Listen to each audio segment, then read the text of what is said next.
They cut my trees for the view. Not trim them, not prune them, not clean things up a little, like they later claimed. They clear-cut a swath straight down the mountain, and 40 feet of that swath was mine. I did not even realize it at first. That's the strange part. I just woke up one morning in my cabin, and the light felt wrong. If you have ever lived deep in the woods, you know what I mean. Light has a personality. It filters. It moves. It shows up in soft pieces through leaves and branches, like it has manners. That morning it barged in. I've owned my place in western North Carolina for over 3 decades. 42 acres that climb from about 2,400 feet to just over 3,000. It is mostly second-growth hardwoods, oak and poplar and hickory that came back strong after logging crews ran through here in the 60s. When I bought it in the early 90s, the forest was thick but young, and I built my cabin right in the middle of it, tucked where the ridge curves and the wind settles down. I didn't build it for a view. That's important. I built it for the trees. I liked the way the deer would drift past the windows at dusk, the way the canopy kept the place cool in July without me running the air nonstop, the way a thunderstorm sounded when rain hit leaves before it ever touched the tin roof. The woods weren't decoration. They were the point. For years the ridge above me, about 30 acres of steep rocky ground, just sat there. No driveway, no for sale sign, no bulldozers. I used to hike up there sometimes just to look back down at my own chimney smoke curling through the trees. It felt like living inside a painting no one else knew about. Then the for sale sign showed up. A man named Victor Hale bought the ridge. He was from Atlanta, some kind of commercial real estate developer, late 50s, expensive sunglasses even when it was cloudy. I met him once before construction started. He drove up in a black SUV that looked like it had never seen dirt, stepped out in loafers, and shook my hand like we were closing a deal. Figured I'd introduce myself, he said. I'm building something special up there. I told him welcome to the neighborhood. And I meant it. It was his land. He had every right to build on it. He described what he had planned, all glass and steel, a modern mountain house with clean sight lines and panoramic exposure. That was his phrase. Panoramic exposure. I remember thinking it sounded more like a medical condition than a home. But I didn't care. If he wanted to sit on top of the ridge and look at the Blue Ridge rolling out in layers of blue and gray, that was his business. Construction started that spring. I heard chainsaws and nail guns and trucks grinding up the new gravel drive. It was loud, sure, but I told myself it would pass. Building doesn't last forever. Then came that morning. I stepped onto my porch with my coffee and stopped. The air felt hotter, brighter. I could see a chunk of sky through a place that had always been solid green. It was like someone had knocked a tooth out of the forest. I set my mug down and walked uphill. About halfway up my property line, the smell hit me first. That raw, sweet smell of fresh-cut wood. Then I saw it. A corridor carved down the mountain, about 150 feet wide, running from his build site all the way down toward my place. Every tree gone. Just stumps and torn earth and piles of branches shoved off to the side. I stood there for a minute trying to make sense of it, like maybe my eyes were lying. They weren't. And then I saw the flags. Pink survey tape tied to stakes. Except they were not where they had been the last time I walked the line. I know my boundaries. I walk them every year. I pay taxes on them. Those flags had moved. I paced it off. 40 feet downhill from the actual property line. 23 of my trees were gone. Not saplings. Mature hardwoods, some older than I was. Oaks with trunks wide enough that I couldn't wrap my arms around them. I kept walking until I found Victor near the top, standing beside a stack of blueprints, talking to a foreman. Victor, I called. He turned, squinted at me like he was trying to place a face from a party. You cut into my land, I said. He glanced past me down the slope. We cleared for the view, he said. Had to open it up. You crossed the line, I said, pointing downhill. By about 40 feet. He shrugged. Actually shrugged. Survey guys handle that stuff. I've got my own survey, I said.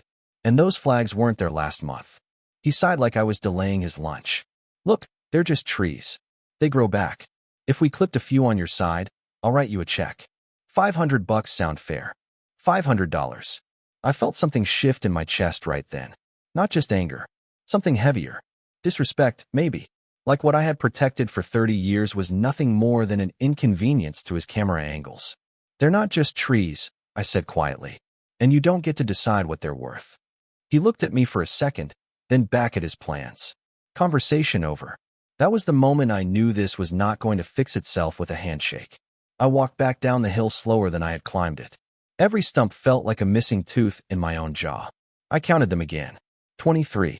That night, I pulled out the old folder where I kept my property documents, deeds, surveys, tax maps, and I made a phone call to a lawyer a friend had once recommended, a local guy named Caleb Mercer, third-generation attorney, born and raised in these mountains. When I told him what happened, he was quiet for a long time. Then he said, "Well, that's timber trespass." And the way he said it, calm and almost amused, made me realize something Victor Hale didn't. This was not about $500. Caleb did not rush me off the phone. He asked questions the way mountain lawyers do, slow and steady, like he was stacking firewood in his mind. How many trees? What species? Did I have photos? Had there been a recent survey? Did I see the boundary markers before the clearing?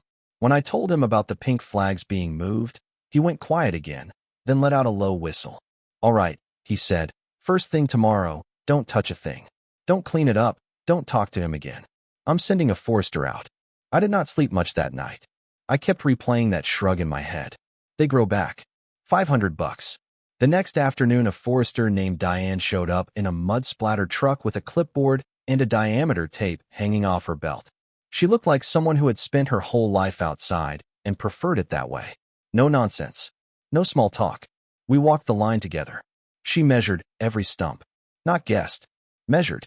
She identified species by bark and grain and the way the cut face looked. White oak, red oak, tulip poplar, shagbark hickory.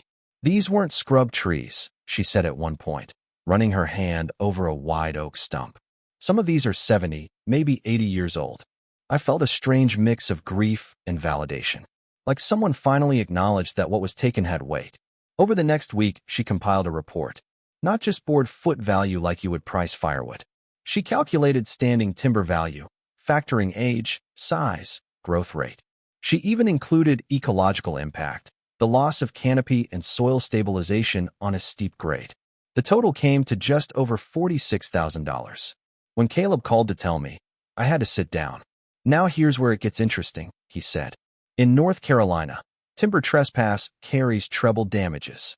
Meaning if a court finds he cut your trees without permission, he owes you 3 times the value. 3 times $46,000. $138,000. I did not say anything for a moment. Caleb laughed softly. Funny how trees get more expensive when you cut the wrong ones. He sent a formal demand letter to Victor's attorney, attaching the forester's report and citing the statute. It was polite but firm. Pay treble damages plus reforestation costs, or we file suit. The response came a week later from a big firm in Atlanta. They called it an exaggerated claim, said any encroachment was accidental, offered $8,000 as a gesture of good faith. $8,000. Caleb asked me what I wanted to do. Here is the honest part. I hesitated. I am not a litigious person. I have lived most of my life believing you handle things face to face. And there was a voice in my head saying, you could take the $8,000, plant some saplings, move on. But every time I pictured that corridor carved down the mountain, I saw that shrug again. Just trees. No, I told him. We file. The lawsuit was straightforward on paper. Timber trespass. Demand for treble damages. Request for reforestation. Legal fees. Victor's team answered aggressively. They claimed the survey was unclear. Claimed the clearing crew made an honest mistake. Claimed the value was inflated. Then discovery began. If you have never been part of a lawsuit, discovery is where the truth either surfaces or drowns. Depositions. Emails. Text messages. Survey records. Caleb deposed the surveying company Victor hired before construction. A young surveyor named Matt came in nervous, adjusting his tie like it was choking him. Under oath, he testified that he had clearly marked the property line with flagged stakes. He described walking it with Victor personally. Did you explain the boundary? Caleb asked. Yes, sir. Was there any ambiguity? No, sir. Then Caleb slid a photograph across the table. It showed the line after the clearing. The flags were 40 feet downhill from where Matt had described placing them. Did you move the stakes? Caleb asked. Matt swallowed. No, sir. Did you give anyone permission to move them? No, sir. That was the first crack. Then came the deposition of the clearing crew foreman, a big man named Luis who looked like he would rather be anywhere else on Earth. He testified that a week before the heavy cutting started, Victor himself walked the slope with him. He said the view needed to open up more, Luis said. He pointed downhill and told us to take it to those flags. Were you aware that the flags had been moved? Caleb asked. Luis shifted in his chair. I did not know that at the time. I thought they were accurate. Caleb leaned forward slightly. If you had known they were not accurate, we would not have cut. There it was. Intent. Not a mistake. Not confusion. A deliberate shift of boundary markers to gain a better view. When Caleb called me after that deposition, his voice had an edge I had not heard before. He knew, he said, and we can prove it. Victor's attorneys tried to pivot. They argued that treble damages were punishment enough, that adding punitive damages would be excessive. But once intent is on the table, things change. Caleb amended the complaint to include punitive damages for willful trespass. The closer we got to trial, the more surreal it felt. I would sit on my porch in the evenings, looking up at that raw strip of earth, and think about how a line on a map had turned into a six-figure battle.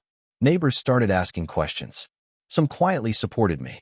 Others hinted that maybe I was being too hard on a man just trying to build his dream home. One neighbor, Tom, who has lived down the road since the 70s, said something that stuck with me.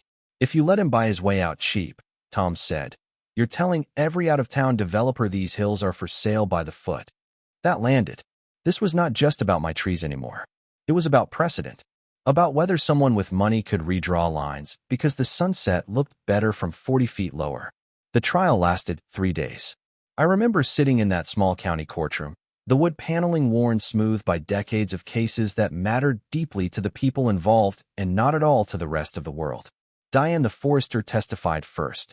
She explained her methodology, her valuation, the age of the trees. Calm, clinical, unshakable. Matt the surveyor testified next. He confirmed the original line placement. Then Luis. When he admitted under oath that Victor directed the cutting to the relocated flags, you could feel the room shift. Victor took the stand in his own defense. He wore a tailored suit that looked out of place against the scuffed courtroom floor. He said he believed the flags were correct. Said he trusted his crew. Said he had no intention of trespassing. Caleb stood for cross-examination. You walked the line with the surveyor, correct? Yes. And you understood where your property ended? I believed I did. Caleb held up a blown-up aerial image with the original survey overlay. Isn't it true that you told Mr. Luis to take the clearing farther downhill for a better view? Victor hesitated. Just a fraction. But enough. I may have said we needed to open it up more, he replied carefully. Even if that meant crossing the line. I did not think we were crossing the line. Caleb let the silence stretch. Mr. Hale, he said finally, isn't it true that your house design required a specific viewing corridor to maximize resale value? Victor did not answer right away, and that pause said more than any speech could have. That pause in the courtroom hung there like humidity before a storm.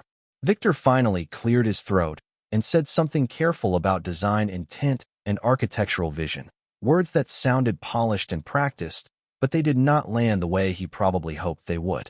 Because by then, everyone in that room understood what this was really about. It was not confusion. It was not an honest mistake. It was leverage. He wanted a cleaner shot of the mountains, and my trees were in the way. The judge took a recess before closing arguments, and I stepped outside onto the courthouse steps. The air felt different from the air on my ridge, flatter somehow, but I closed my eyes and imagined the sound of wind moving through leaves that were no longer there. I had not expected this fight to get that big. I had only wanted my boundary respected. Somewhere along the way it became something larger. When we went back in, Caleb did not give a fiery speech. That was not his style. He spoke plainly. He walked the court through the statute. Timber trespass. Treble damages. Intent. He reminded the judge that property lines are not suggestions and that moving a survey marker is not an oversight. It is a choice. Victor's attorney argued that treble damages were already punitive, that adding more would cripple a project, that my valuation overstated ecological harm. He tried to paint it as a neighbor dispute that had spiraled unnecessarily. I remember gripping the edge of the table and thinking, it spiraled the moment he decided my land was flexible. The ruling did not come that afternoon. The judge took it under advisement. 2 weeks passed. 2 very long weeks. Every time my phone rang, my stomach tightened. I kept walking the damaged strip, sometimes alone, sometimes with Diane as we discussed replanting plans, just in case. Then the call came.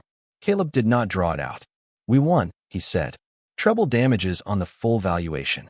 $138,000. On top of that, the judge awarded $49,000 in punitive damages, citing willful misconduct and deliberate relocation of boundary markers. Legal fees covered, and a court-ordered reforestation plan at Victor's expense, to be designed and monitored by a certified forester for 5 years. All told, just over $200,000. I sat down in my kitchen chair and stared at the wall for a long time. It was not triumph I felt first. It was relief. A slow exhale that seemed to reach back months. Victor, on the other hand, did not take it well. Caleb moved quickly to secure a lien against the Ridge property to ensure payment. That lien froze Victor's construction financing. His lender, which had been comfortable funding a sleek glass house with panoramic exposure, was suddenly less enthusiastic about backing a man staring at a $200,000 judgment. Within a month, work on the house stopped. The skeleton of steel beams and half-installed glass panels sat there like an unfinished thought. Blue tarps snapped in the wind. The gravel drive washed out in heavy rain because the slope had lost tree cover that once slowed runoff. Irony has a way of showing up uninvited. Word spread around the community. Some people said I had ruined the man. Others said he ruined himself. I did not engage much in the gossip. I had no appetite for public victory laps. I had simply asked the court to enforce the line that had always been there. 8 months after the verdict, the Ridge went up for sale. Victor sold it for less than he paid, a loss once you factored in the partially built structure and legal fees on his side. After satisfying the judgment and reforestation escrow, there was not much left. I heard through Tom that he moved back to Atlanta and quietly shifted his business focus. I never spoke to him again. What I did do was start the replanting. Diane and I walked the corridor with a plan. We selected native hardwood saplings, white oak, red oak, tulip poplar, hickory. Not just because they were what had been there before, but because they belong here. Their roots hold this kind of soil. Their canopies rebuild a forest that feels like home. The first planting day was colder than expected.